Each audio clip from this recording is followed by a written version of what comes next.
Jack Wright.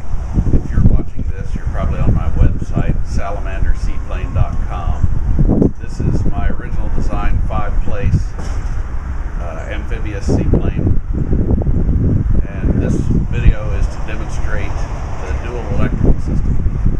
So 2 batteries, 2 alternators, 2 voltage regulators that charge simultaneously and separately, but I series the batteries together to start a 24-volt starter.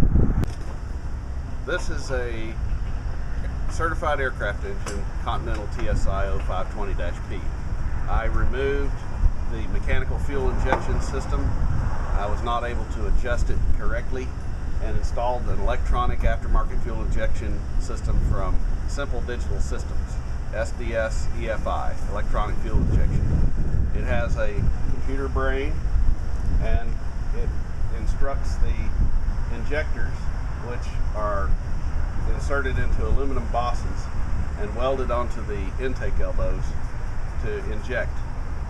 The system has to have continuous 12 volts of power, 14 volts, in order to operate correctly. If the voltage drops below 10.5 volts for any reason, it will stop functioning. This is the engine for the Salamander seaplane, and as you can see here, we have 2 alternators. The primary alternator is a 120 amp alternator driven by a belt by the engine, and the second alternator, which is a 20 amp backup alternator that charges battery number 2. It is attached to the foot plate where the vacuum pump would normally go. This aircraft is not going to have a vacuum system. Instead, I'm going to have this dual electrical system. This is the voltage regulator for the primary 120 amp alternator. This is the voltage regulator for the second backup 20 amp alternator. This is the solenoid for master switch 1. Master switch 1 gets its power directly off the battery. Then when the switch is flipped, this closes and connects the first battery to the bus. This is the solenoid for master switch 2. This is the starter solenoid that series together the 2 batteries for the 24-volt starter. When the starter switch is turned, this closes, making a complete circuit with the solenoid that closes between the top battery and the starter. This is the 24-volt starter solenoid that goes from the second battery to the starter. This closes when the starter switch is turned.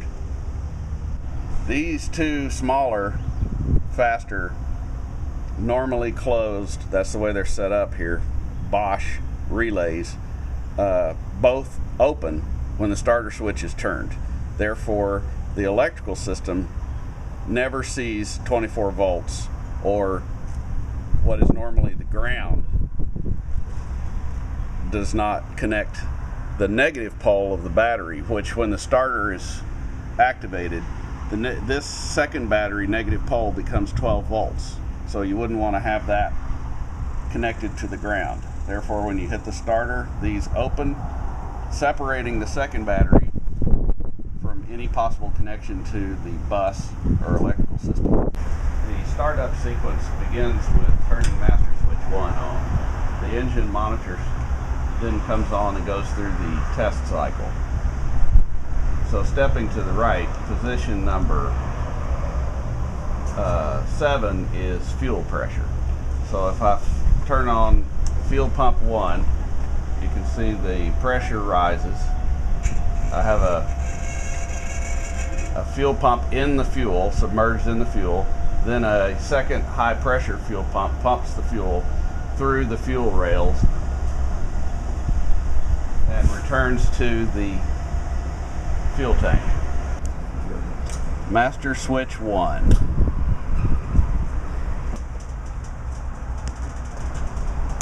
Fuel pump 1.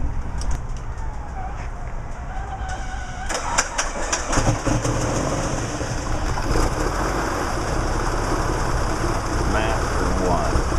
Off.